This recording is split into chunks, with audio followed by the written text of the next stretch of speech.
In this video, I'm going to show you how you can apply mosaic motion tracking on your videos in Filmora. Actually, doing this is very much simple. Just follow these simple steps to do it. If you found this video helpful, I kindly request that you support me by liking the video and also by subscribing to my channel. Alright, so if you want to blur any part of your video, the only thing you need to do is to apply mosaic. For instance, I want us to blur this part of this video. You can also decide to blur maybe the face. To do so, first go ahead and put the playhead at the beginning, and here we go. Make sure it is at the beginning, and then go ahead and click on edit here. From edit, go ahead and choose AI tools.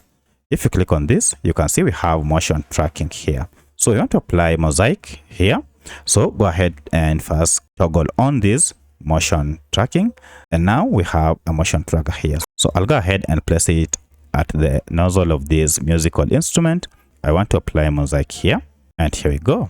You can decide whether you want to blur the face. You can also do the same.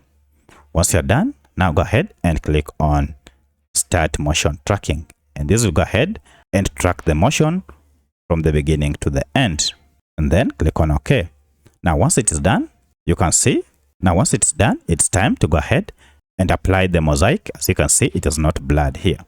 To apply mosaic, go ahead and look for this option called link element. Click on it, and down here you can see add a mosaic. If you click on it, we have now blur elements available, and you can increase the amount of blur by adjusting the level. You can also go ahead and just adjust the opacity. So don't worry if the blur does not align with the musical instrument, it is just okay. You can also go ahead and choose the type of blur that you want, and we have quite a number of options here. If you want the pixelated type, you can choose that, or if you want this type, you can choose it. Once you're done, now go ahead and click on OK, and as you can see, the motion tracker and mosaic has been applied to the whole of the video. Now let's go ahead and play and see if that was perfectly added. So if I play my video, you can see that part that I was trying to hide indeed has been hidden, and the mosaic follows it. So that's how you can apply mosaic tracking on your videos. So that's how you can apply mosaic tracking on your videos in Filmora. If you have any other question, kindly let me know in the comment section. Otherwise, thanks for watching, and let's meet in the next video.